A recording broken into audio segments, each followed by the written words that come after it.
Olá, este é um podcast sobre o filme O Bebê de Rosemary, filme norte-americano do ano de 1968, dirigido pelo polêmico diretor Roman Polanski. O filme O Bebê de Rosemary é considerado por muitos como um clássico do gênero do terror e um dos melhores filmes de todos os tempos, vamos dizer assim, né?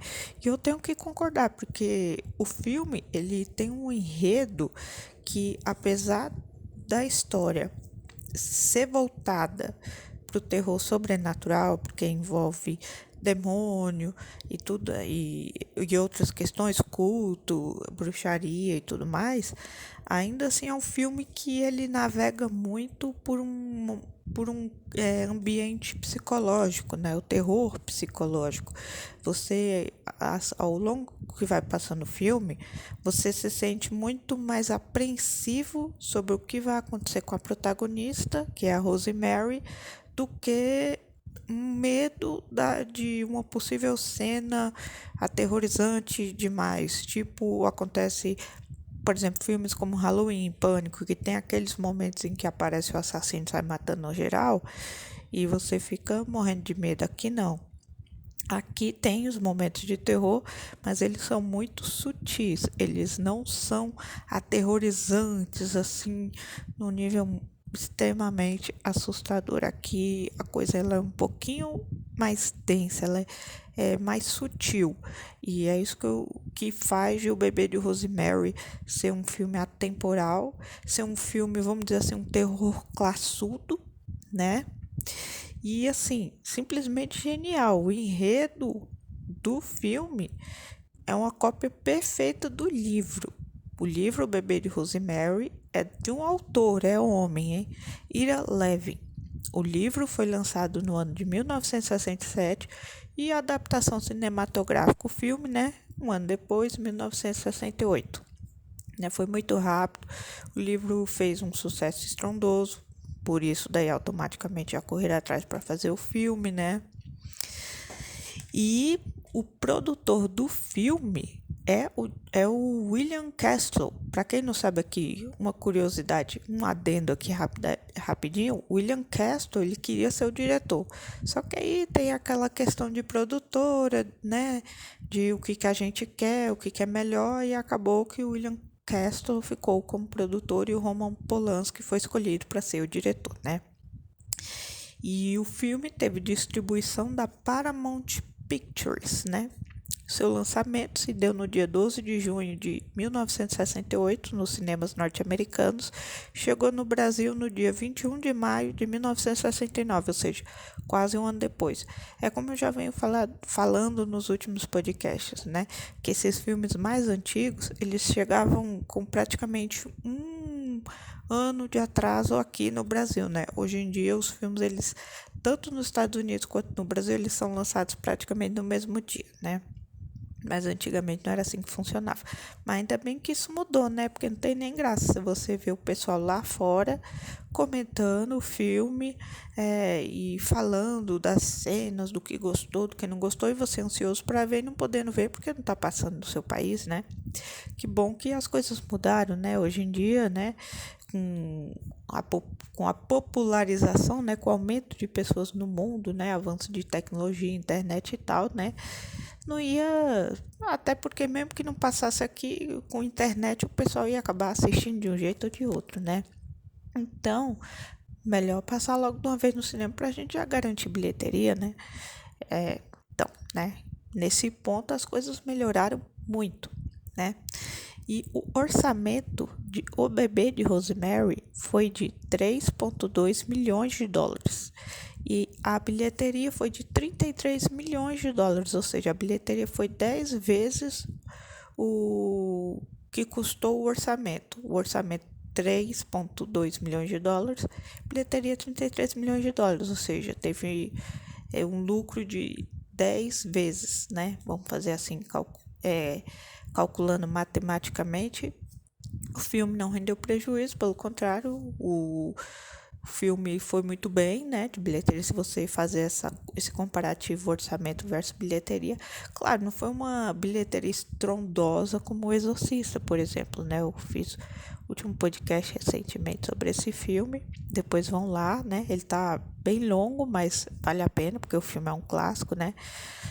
De Bebê de Rosemary, eu acho que vai ficar um pouquinho mais curto, porque é difícil ter podcasts longos. São poucos os filmes que os podcasts ultrapassaram 1 hora. Até porque eu nem gosto muito de me estender, mas é porque quando eu vejo já falei demais. Mas aqui, né, que nem eu falei, a bilheteria de Bebê de Rosemary não foi estrondosa como a de O Exorcista, mas, que nem eu falei, O Exorcista, eu já tinha falado isso no outro podcast, ele é um filme impactante, as pessoas ficaram chocadas quando assistiram. Bebê de Rosemary também, mas no caso, como O Exorcista é um filme muito mais gráfico, então o choque ia ser maior, óbvio, né?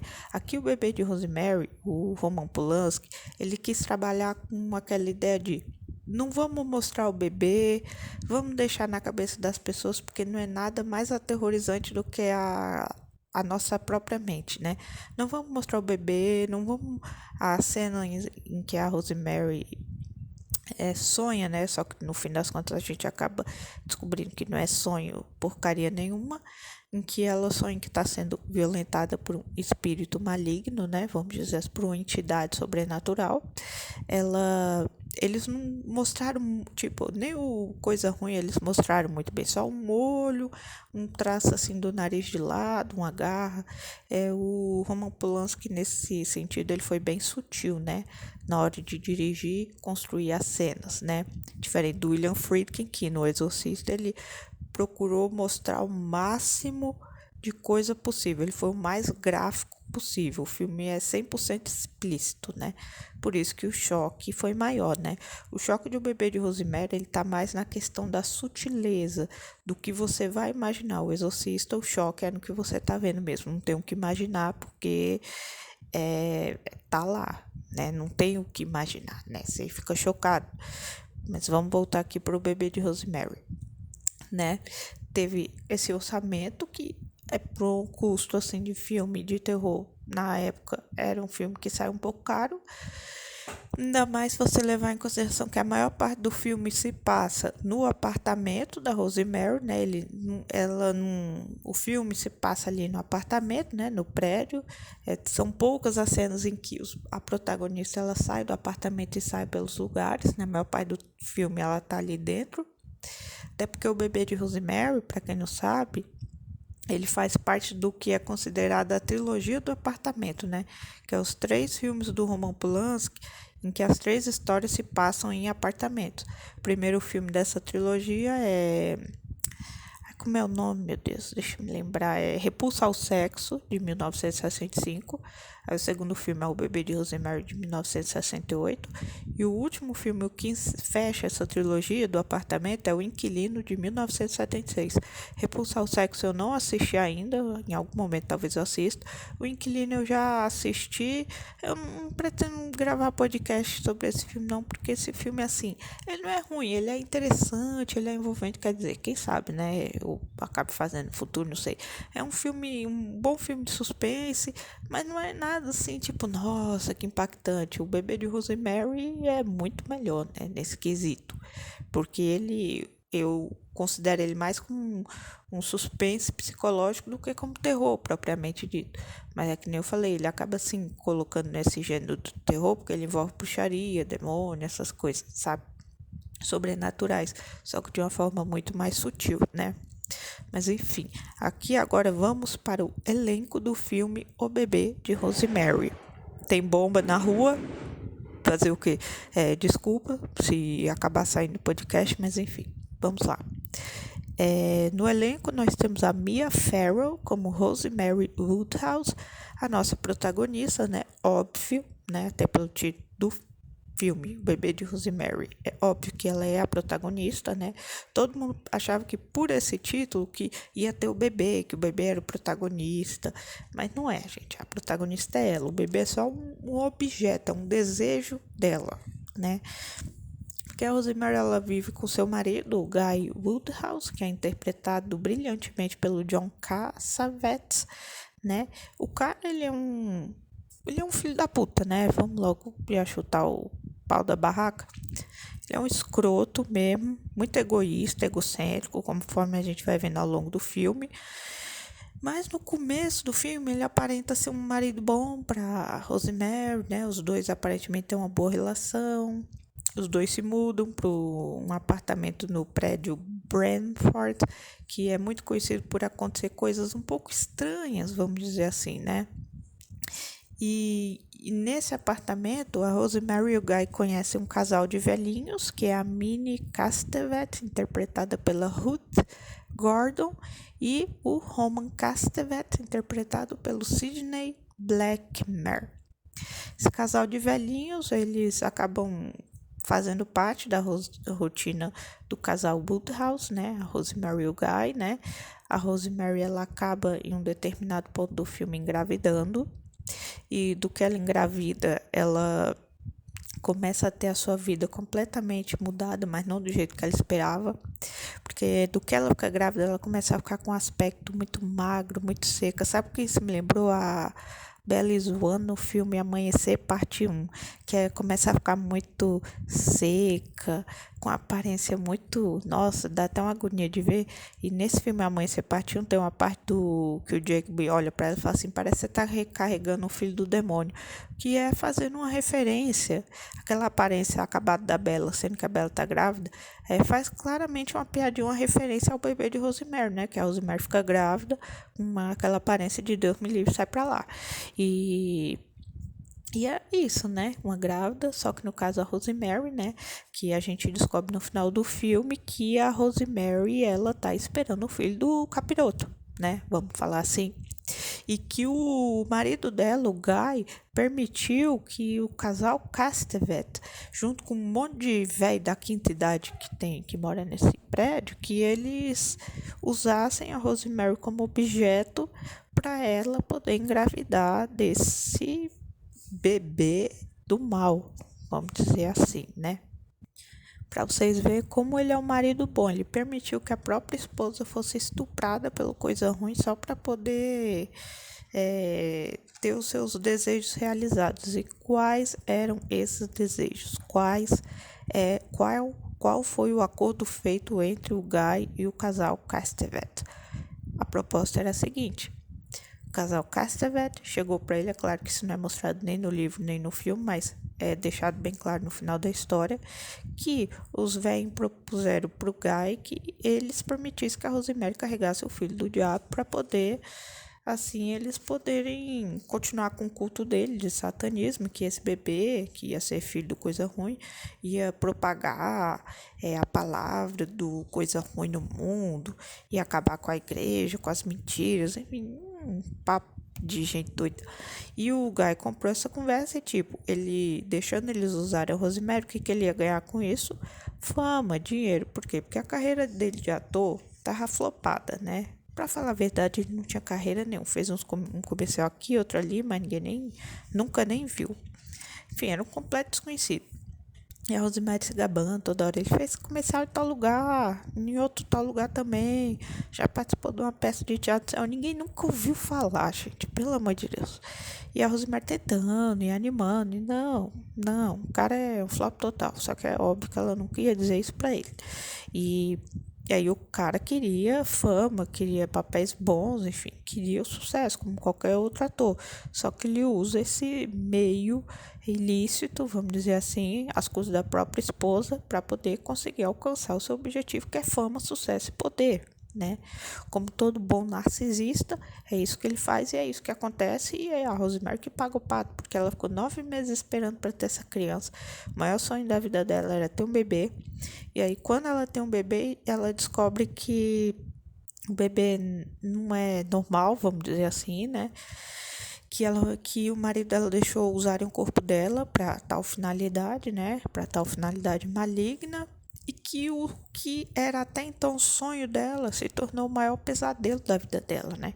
E por outro lado, ela, uma vez que ela carregou aquele bebê por tanto tempo no útero, não tem como ela, tipo, ignorar aquela gravidez, fingir que ela nunca ficou grávida e seguir adiante, porque aquilo ali já marcou ela para sempre, né? Ela quase morreu, né? durante a gestação. Porque ela ficou muito mal, doente, acabada, até que chegou num ponto que depois do nada ela começou a melhorar, mas teve uma época ali que ela quase morreu, né? Que nem a gente, ela começa a comer comida crua, enfim. É um rebuliço, gente, é um rebuliço enorme. E além desses 4 personagens, né, o casal de velhinhos e o casal Woodhouse, no elenco, né, nós também temos o ator Ralph Bellamy como o Dr. Abe Saperstein, que é um obstetra, né, que é conhecido do casal Castevet, que ele também faz parte do culto dos velhinhos lá, né, e é ele que fica monitorando e controlando a gravidez da Rosemary, né, porque uma vez que ela vai engravidar dessa forma, tanto quanto, vamos dizer assim, como é que eu posso falar, meu Deus? Dessa forma, tanto quanto maligna, né? Então, o bebê do coisa ruim precisa ter um acompanhamento diferenciado de um bebê normal, né? Vamos dizer assim. E essa é a função dele, né? Controlar para que ela não acabe descobrindo alguma anormalidade na gravidez sob as mãos de outro médico, né? Por isso ele deixa bem claro. Ele fala para ela que ela não pode ler livros sobre gravidez, porque cada gravidez é única. Ele fala que ela não pode reclamar com as amigas se ela achar que a gravidez dela tá estranha, porque as amigas dela vão mandar ela consultar outro médico. Enfim, ele já tá ali meio que criando uma rede de escudo, como se fosse uma proteção para ela não achar que ele tá escondendo alguma coisa, que ele tá tramando alguma coisa. Ele já cria sua própria proteção, né? Muito sacana, né? No filme nós também temos o personagem Hutch, que é interpretado pelo Maurice Evans. O Hutch, ele é um amigo de longa data da Rosemary e do Guy. No livro deixa bem claro que a Rosemary conheceu o Hutch ainda na sua juventude e só depois, quando ela começou a se relacionar com o Guy, é que o Guy conheceu o Hutch. Ele é um amigo, né? Ele é um querido, né? É uma pena que o Guy, na tentativa de ajudar a Rosemary, porque a Rosemary ela ganha um talismã de presente da Minnie, né? E esse talismã, ele é uma erva do mal, né? Que ele já começa a fazer uns preparativos na Rosemary antes de realizar a fecundação, né? Do bebê, o momento do estupro, né? Que é quando ocorre a fecundação do bebê do mal no útero da Rosemary. Então, eles já vão preparando todo o esquema, tipo, usa esse talismã, depois eles dão um doce lá para ela comer que tá envenenado para ela dormir. Enfim, eles já vão preparando vão fazendo todo um ritual, toda uma preparação antes do dia D, né? Dia de fecundação. E o Hutch, né? Ela fala o nome da erva do talismã. Ela fala, é um amuleto de não sei o quê. E ele fala, eu vou investigar. Só que o problema é que ele fala isso na frente do Roman, que apareceu no mesmo dia para visitar Rosemary, né? E aí o Roman, né, como ele é o bruxo do mal, né, junto com a Minnie, com o Saperstein e toda aquela velharada lá, eles fazem uma macumba lá pro Hutch morrer, né? E o Hutch primeiramente come, depois de um tempo ele morre. Só que antes dele morrer, ele conseguiu, poucos momentos antes, reservar um livro para Rosemary que ele estava pesquisando sobre isso. Ele conseguiu chegar a descobrir que uma erva de Tânis, né? Se eu não me engano, o nome é esse. Que a tal da erva de Tânis, não existe verdade não, gente. É fictício. Pelo menos até onde eu li é fictício. Essa erva de Tânis, ela é conhecida como olho do diabo, erva do olho do diabo, uma coisa assim. E que é usada em rituais de bruxaria, né? E depois a Rosemary chega a receber esse livro, né, no enterro do Hutch, que alguém falou, ele deixou esse livro reservado para entregar para você. Mas ele estava muito mal, né? Como é que ele ia conseguir reservar um livro? Porque teve um momento em que ele despertou antes de morrer e aí ele deu ordens diretas e claras que era para esse livro ser entregado para você e a gente está entregando. É a partir desse livro que a Rosemary começa a sacar a realidade dos fatos, né? Que eles são um bando de bruxos, só que ela pensa assim, eles estão querendo pegar o meu bebê, matar o meu bebê, porque com o sangue do bebê, né? O sangue de uma criança pura, eles vão fazer uma macumba lá, pra não sei o que lá, só que no caso eles querem o bebê dela, mas não é pra matar e fazer macumba, eles querem o bebê dela pra ser o filho do cão, né? Que nem eu falei, pra ser o novo chefe deles, uma coisa assim, enfim. É um caos, gente. É um caos. Ela estava no caminho certo. Que eles eram bruxos e estavam querendo o bebê dela. Nesse ponto ela acertou. Ela só errou na finalidade, o propósito deles com o bebê, né? Ela só errou nesse ponto, mas o resto ela tá tudo certo. Tanto o autor do livro quanto o diretor do filme, eles começam a colocar dualidades, né, na história conforme ela vai desconfiando, para o próprio telespectador começar a desconfiar dela também. Tipo, será que ela não tá ficando doida? Não, mas não tem cabimento, né? É possível que a pessoa esteja imaginando uma coisa dessa. É um casal de velho tão bom, né? Como é que isso pode ser esse macumbeiro perverso aí? Só que no fim das contas, para quem já conhece a história, sabe já que a Rosemary, ela esteve certo o tempo todo, né? O filme é muito antigo, né? Então eu acho que esse plot twist, ele é meio que óbvio, né?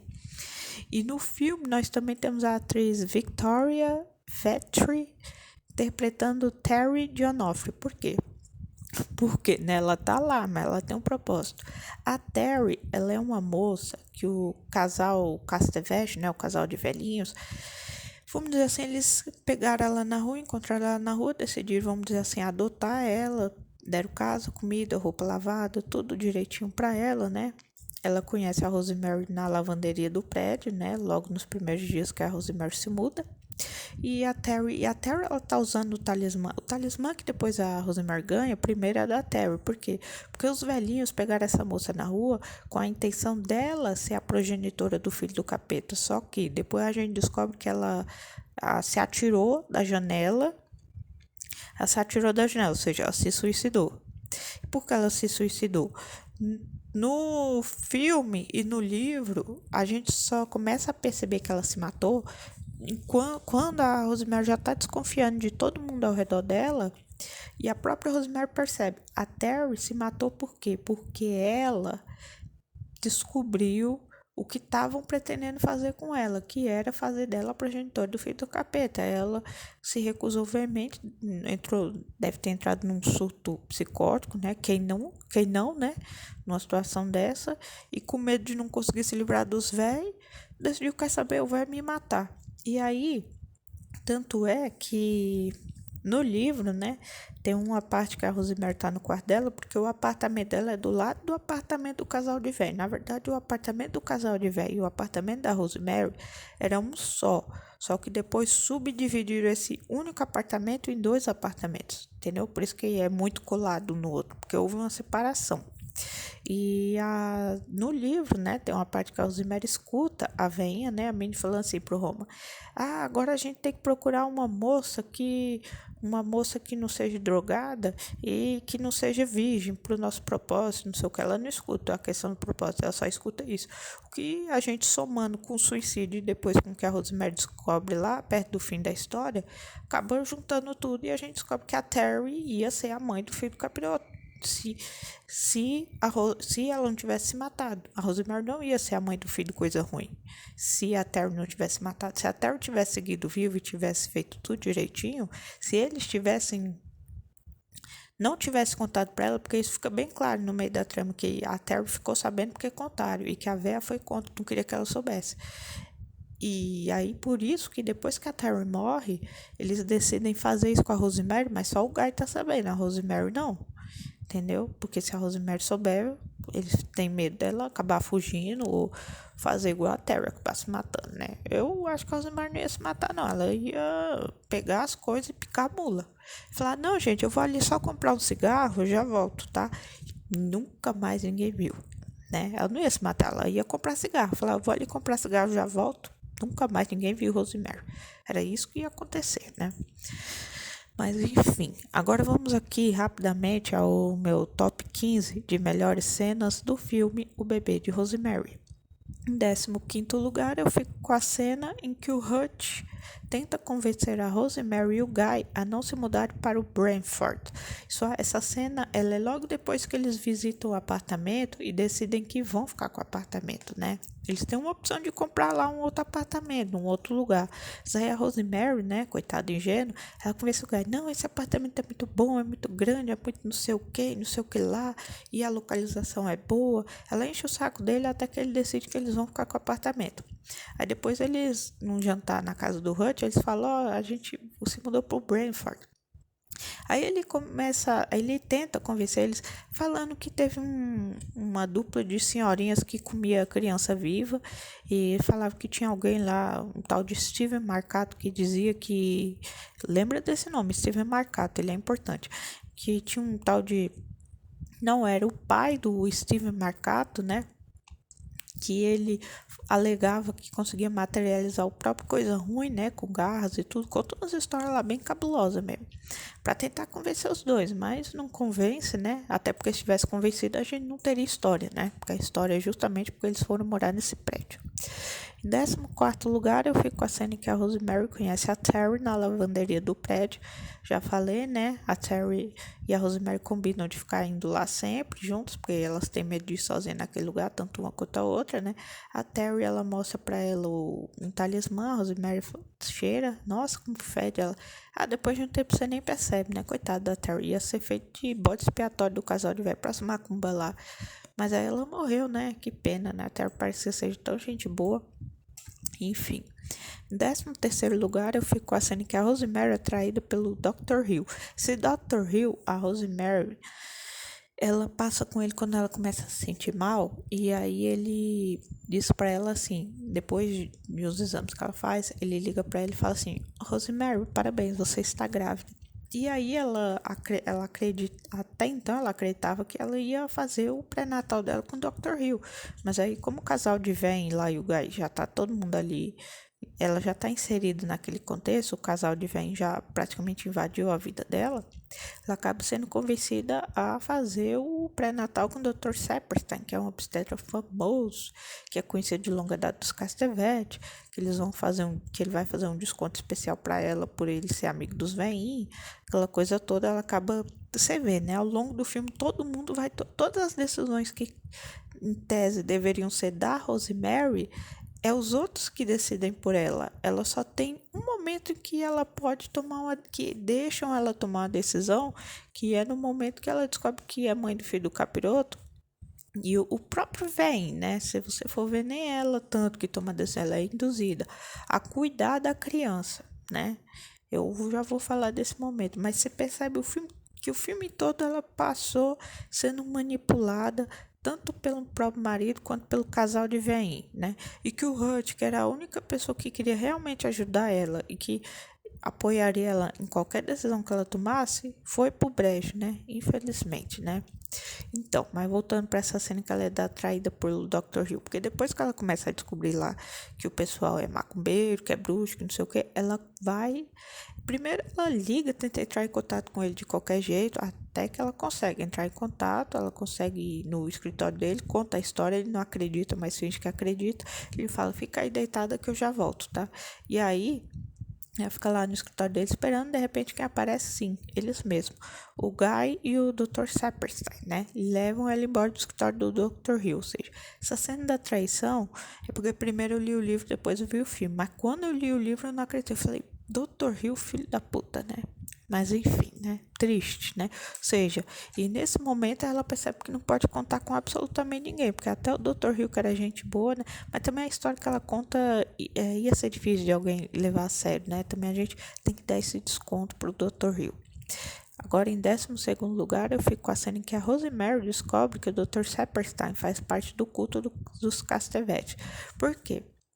Porque já chega ali, é perto da terceira parte do filme, né? E ela vai até o escritório dele, né? E isso é depois que ela descobre que o Roman Castevet, na verdade, é o Steven Marcato, que é filho do bruxo lá, que falava que podia materializar o coisa ruim, aquela coisa toda. Enfim, depois que ela descobre que ele vem de origem de bruxos, aquela coisa toda, ela vai até o Dr. Saperstein, aí ele decide, já na reta final da gravidez dela, trocar as ervas da Minnie por pílulas, né, que era uma coisa que geralmente toda grávida toma. E aí ela começa até então ela acredita nele, mas até que tem um certo dia que ela vai no escritório dele meio que apressada, né, com medo até do próprio Guy já, porque ela descobre que o Guy, ele tá incluído junto com o casal de casal de bruxo, né, que o Guy, com a ajuda dos velhinhos, fez uma macumba lá para um outro ator que tava com um papel importante ficar cego e o Guy ficar com esse papel. Ela acaba, ela até liga, né, pro cara lá, eu esqueci o nome do ator lá, do cara lá que é o ator. ela liga pro cara que tá cego, e aí ela, conversando com ele, deduz que o Guy pegou uma gravata dele pra poder fazer uma macumba e assim ele ficar cego, né? Do mesmo jeito que fizeram macumba pro Hurt, né? Que uma luva dele sumiu. Ela acredita. Pegaram a luva do Hurt, fizeram a macumba, ele morreu. Pegaram a gravata desse ator, fizeram a macumba, ele ficou cego. Não tinha como fazer o papel. Quem sobrou? O Guy. Ela começa a juntar os pontos, né? E faz todo sentido. E aí, é, ela começa a ficar com medo do Guy. Ela decide fugir do Guy. Aí ela decide ir atrás do médico, né? E aí, a enfermeira fala assim: ah, porque a essa altura a Rosemary já jogou fora aquele talismã fedorento. A enfermeira fala: ai, que bom que você jogou fora aquele talismã. Tomara que o Dr. Saperstein faça a mesma coisa. Ela, como assim? Ele também tem um talismã igual ao da senhora. E aí ela sai correndo e vê que não pode confiar nele, né? Aí ela percebe que ele também faz parte lá do culto de bruxos dos Castevet, né? E aí a partir daí que ela decide ir atrás do médico, né? Que nem eu falei, aí acaba o médico traindo ela também, enfim. A Rosemary só toma no fiofó esse filme o tempo todo. Parece que é como se fosse uma. Parece até uma ironia, né? É como se o destino, tipo, porque todos os problemas dela começam no momento que ela fica grávida, ou seja, e ela só queria ser mãe, ela não queria mais nada, ela não estava exigindo demais da vida, a vida dela, pra ela, estava boa. É como se a vida estivesse punindo ela por ela querer, por ela ter esse desejo, assim, natural, né? Enfim, não é toda mulher que quer ser mãe, mas é um desejo natural, né? De uma pessoa querer casar, ter filhos, né? Tudo bem, não é todo mundo que quer, mas é um dos desejos mais comuns, né? É como se ela estivesse sendo punida por querer ser mãe. É como se chega um ponto que você sente como que o destino tá querendo punir ela por ser mulher, né? E eu gostei muito dessa história. Eu fiquei mais impactada quando eu descobri que eu achei que Ira Leve era uma autora, né? Mostrando todo o sofrimento da Rosemary, né? E tudo mais, como a mulher sofre perante a sociedade, como a mulher se deixa levar pela opinião da sociedade, né? No caso, a sociedade aqui seria a representação do Guy e do casal de Vem. Tudo. Eu fiquei impactado como um homem escrever uma história assim com um contexto tão rico, né? Que nem esse. Mas enfim. Agora vamos à 11ª melhor cena. 11º lugar, eu fico com a cena em que a Rosemary dá uma festa em sua casa. Dá a louca nela ali no meio do filme, ela não aguenta mais estar rodeada de vela, chega pro Guy e fala assim, eu vou dar uma festa, mas é assim, nada de gente velha aqui, só gente nova. Tá certo, né? Porque, pô, a mulher, 20 e poucos anos, né? Menos de 30, toda hora só véi, véi, véi. A mulher não mora no asilo, a mulher quer ver gente nova, gente fresca, né? Enfim, gente nova, gente com ar de vida, né? Não gente que tá mais, que já tá prestes a bater, já tá prestes a ir cair na bola 7. Não, né? Ela quer gente nova, né? Normal. Ela decide dar uma festa e ela dá uma festa. Nessa festa que ela dá, os amigos dela percebem que ela não tá bem de saúde.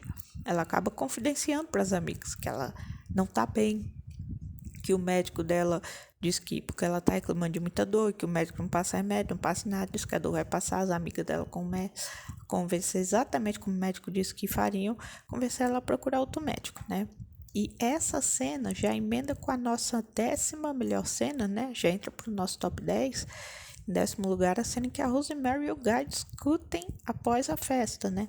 Ela diz pro Guy que quer ver quer ter uma segunda opinião, que esse Dr. Saperstein não tá com nada, que um médico normal não vai deixar ninguém com dor, ela tá certa.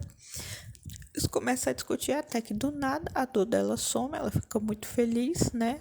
E aí a partir daí a gravidez dela começa a andar como uma gravidez normal, ela começa a ficar mais corada, mais gordinha, né? Assim, tudo do nada. Enfim. Em 9º lugar, eu fico com a cena em que a Minnie dá um talismã de presente para Rosemary. Isso é depois que a Terry já morreu, que a Minnie já anda frequentando a casa da Rosemary, né?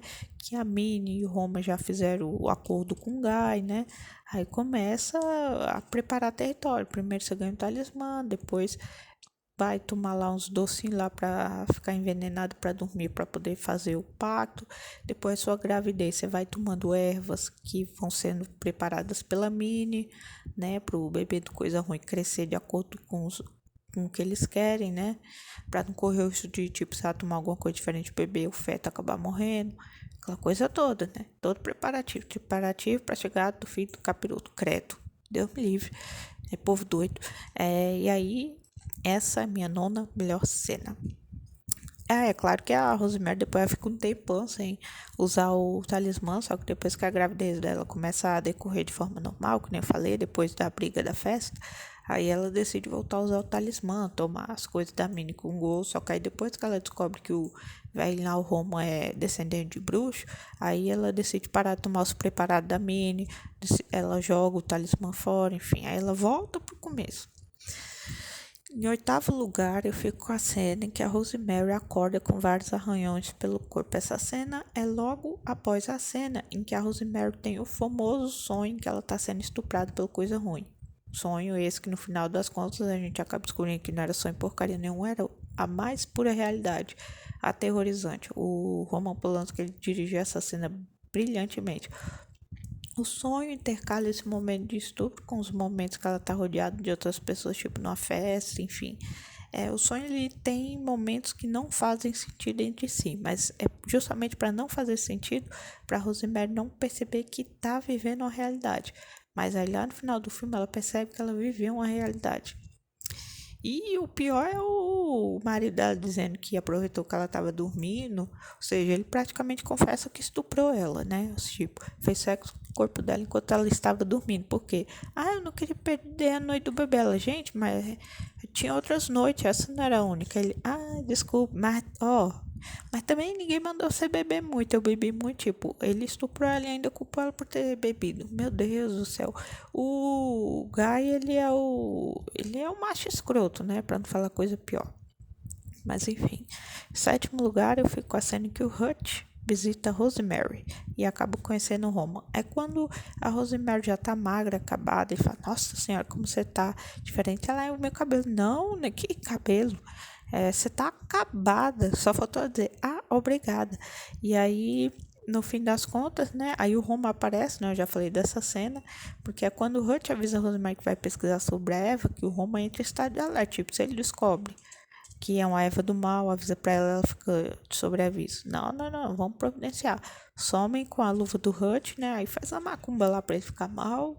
E ele fica mal e acaba vindo a óbito, coitado, né? Tentou ajudar, só se deu mal. Em sexto lugar, eu fico com a cena em que a Rosemary e o Guy conhecem o casal Castevet. Isso é na noite em que a Terry se atira da janela, ou seja, que ela se suicida. E a Rosemary e o Guy estão voltando felizes de uma peça de teatro que eles foram assistir, né? Vem o corpo lá estirado, ela fica muito triste, apavorada, né? Aí nesse momento o casal Castevet aparece, né? Ela acaba falando pro casal que chegou a conversar com a Terry na lavanderia uma vez, né? E aí, a partir daí, que a véia começa a ir visitar a Rosemary todo santo dia. Meu Deus do céu. E essa véia, ela visita e pergunta o preço das coisas, e quer enxerir a cara. A véia é enxerida. A véia é enxerida. Meu Deus do céu. Mas assim, é uma véia que você assistindo, você até se simpatiza. Mas depois, quando você descobre as coisas que ela faz, e o pior é que mesmo quando no final do filme ela se revela ser também fazendo parte do culto, tudo mais, ela ainda assim tá com aquele ar simpático, né? Isso aqui é mais aterrorizante, né? Não sei o que é mais aterrorizante, as coisas que ela faz ou a forma como ela se comporta. Agora vamos aqui rapidamente ao nosso top 5 de melhores cenas. Em quinto lugar, eu fico com a cena em que a Rosemary tenta fugir de Guy e Dr. Saperstein, né? Isso é logo depois que o Dr. Hill denuncia ela para eles, e eles vão lá buscar ela no escritório do Dr. Hill. Quando chega lá no prédio no Brentford, ela derruba umas coisas da bolsa dela para distrair eles e sair correndo, né? Ela tenta fugir deles, só que eles acabam apanhando ela e fazendo parto com ela apagada, né?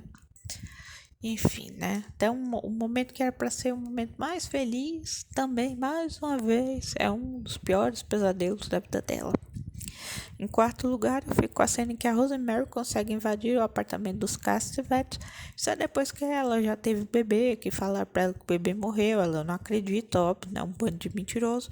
Aí depois ela se lembra que tem uma passagem entre o apartamento dela e o apartamento dos Castevet, que é atrás de um armário. Ela consegue desmontar o armário e entra escondido no apartamento dos Castevet, né? Essa cena, a forma como ela foi dirigida é simplesmente sensacional. Agora aqui é o nosso top 3, né? Em terceiro lugar, eu fico com a cena em que a Rosemary começa a desconfiar que os Castevet sejam bruxos. Todas essas desconfianças começam a surgir após ela descobrir que o Roman Castevet é, na verdade, Steven Marcato, que é filho de um bruxo muito poderoso, que é um bruxo lá que fez um monte de coisa que, desde então, o Branford foi considerado um prédio amaldiçoado por muitas pessoas que viviam por ali, né? Pela grande mídia também saía notícia, né? Volta e meia alguém se mata, né? Teve a Terry que se matou e tudo mais, né?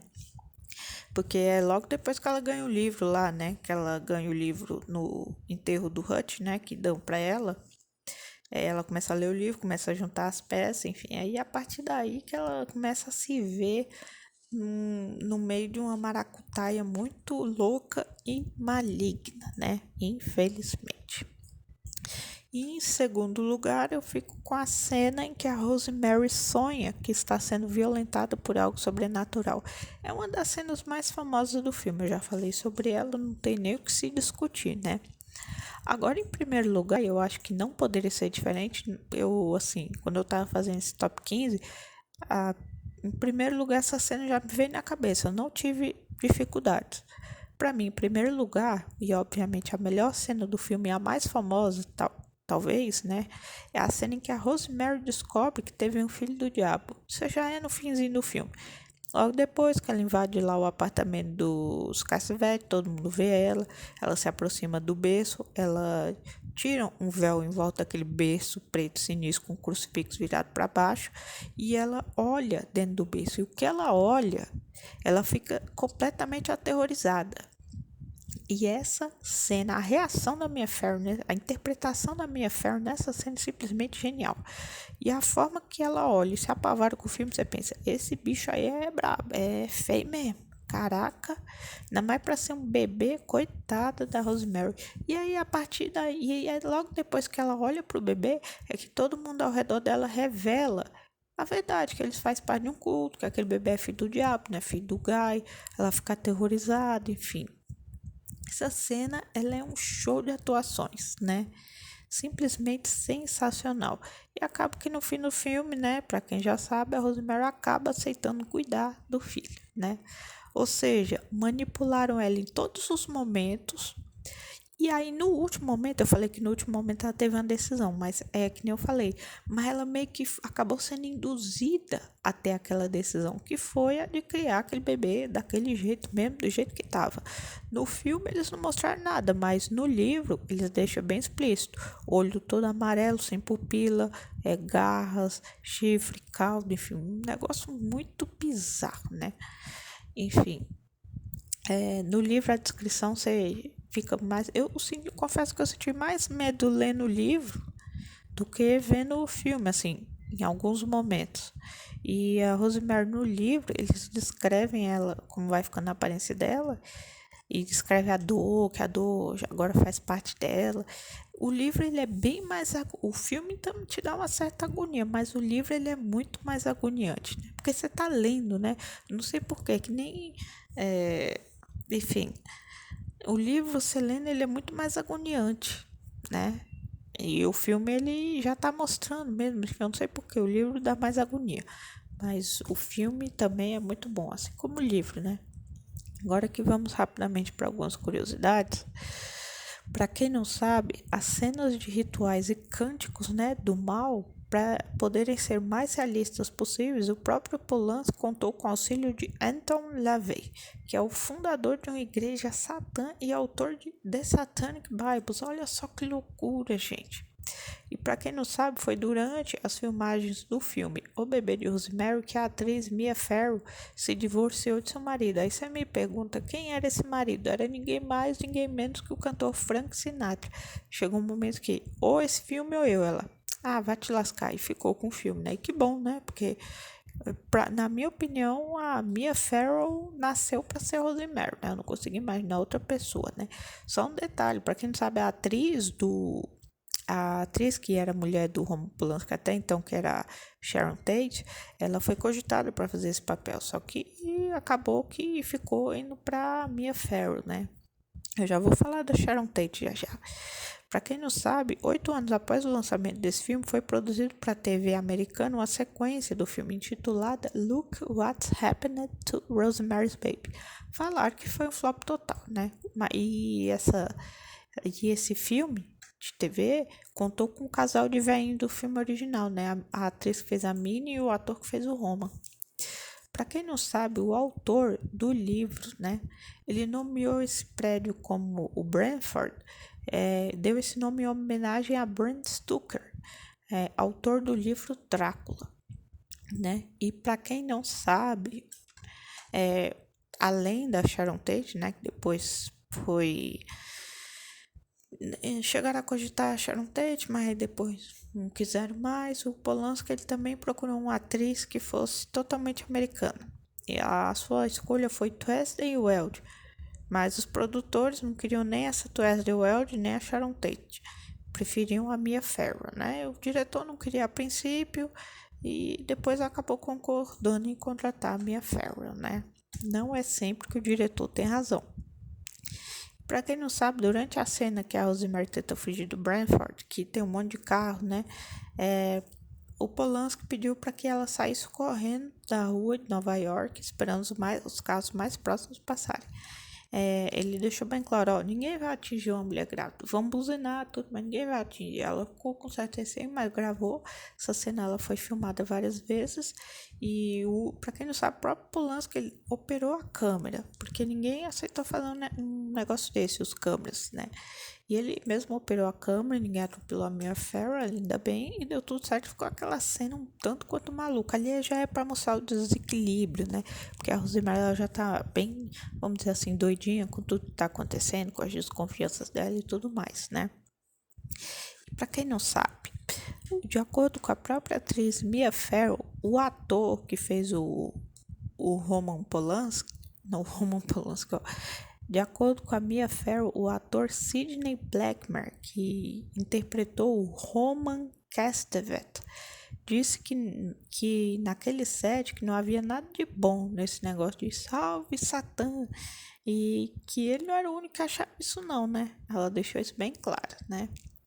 E agora a gente vai começar com aquele negócio de maldição de filme, que eu tô te falando que eu fico por aqui quando eu escuto uns negócios desses, mas a gente tem que falar, porque, meu Deus do céu. Lá vai alguma das maldições. Meu Deus, esse negócio de maldição às vezes dá uma dor de cabeça, né? Porque você pensa, o povo fica falando essas coisas que é para atrair a audiência do público, né? Óbvio, isso é óbvio. Isso é tão claro quanto a água, né? Mais claro que a luz do sol, que por sinal anda batendo bem forte ultimamente.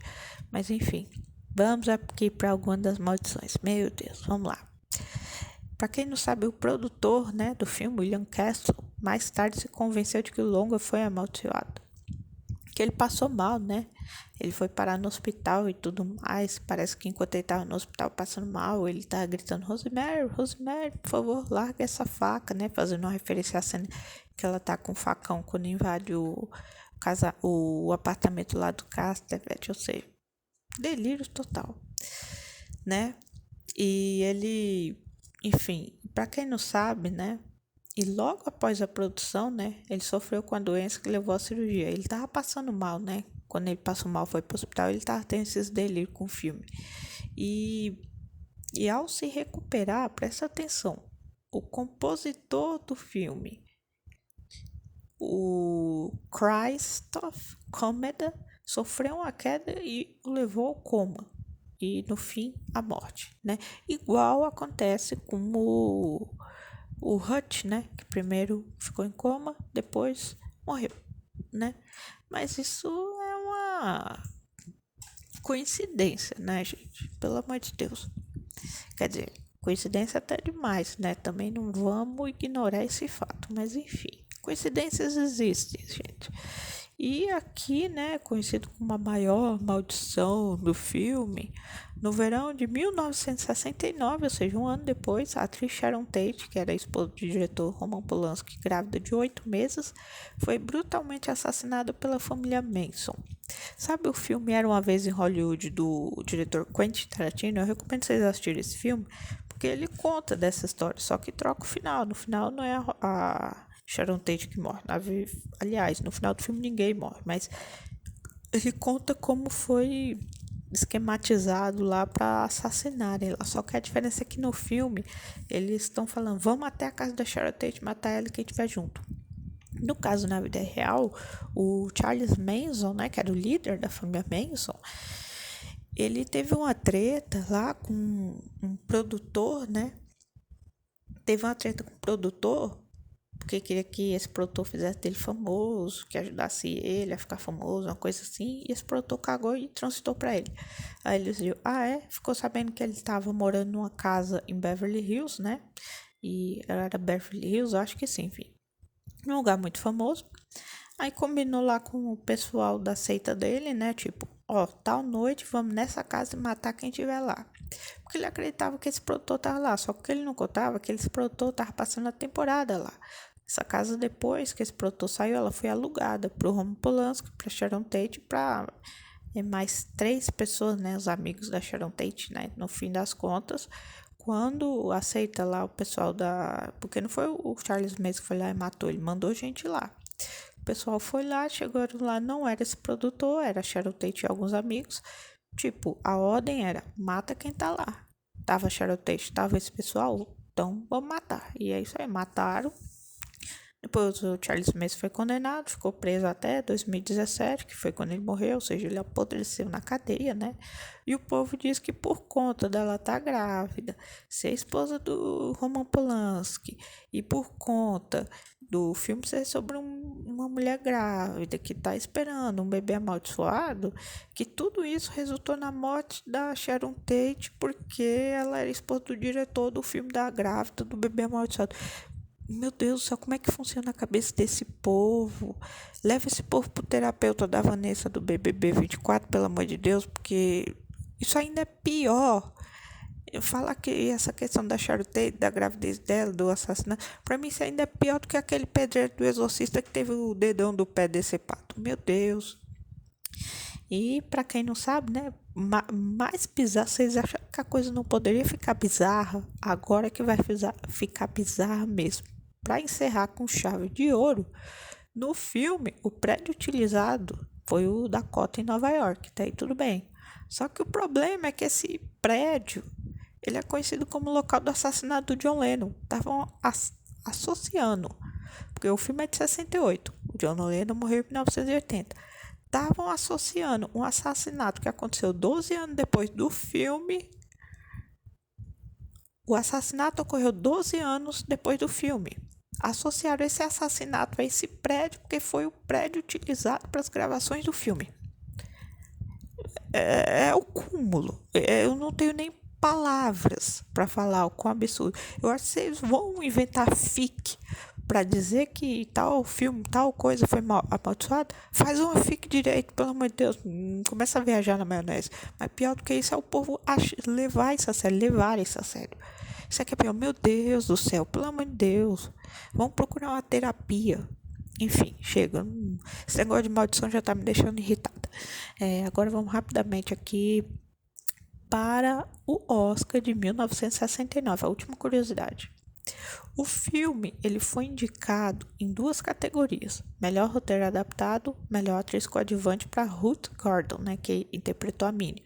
O filme só levou um Oscar, que foi de melhor atriz coadjuvante para Ruth Gordon. Com justiça, merecia o roteiro adaptado também? Merecia, porque para quem leu o livro e depois viu o filme, ou vice-versa, sabe que o filme é uma adaptação fiel do livro. 95% do livro tá lá no filme, só trocaram uma outra coisinha. Mas é uma adaptação impecável. Porque primeiro eu li o livro, depois eu vi o filme. Aí quando eu vi o filme, depois de ter lido o livro, eu pensei, nossa senhora, o Polanski botou tudo mesmo aí, não tá faltando nada. Mas enfim, história simplesmente sensacional, super recomendo. Um dos melhores histórias de terror psicológico de todos os tempos, para mim é terror psicológico. De 0 a 10 dou nota 9, filme excelente. Fico por aqui com este podcast sobre o filme O Bebê de Rosemary.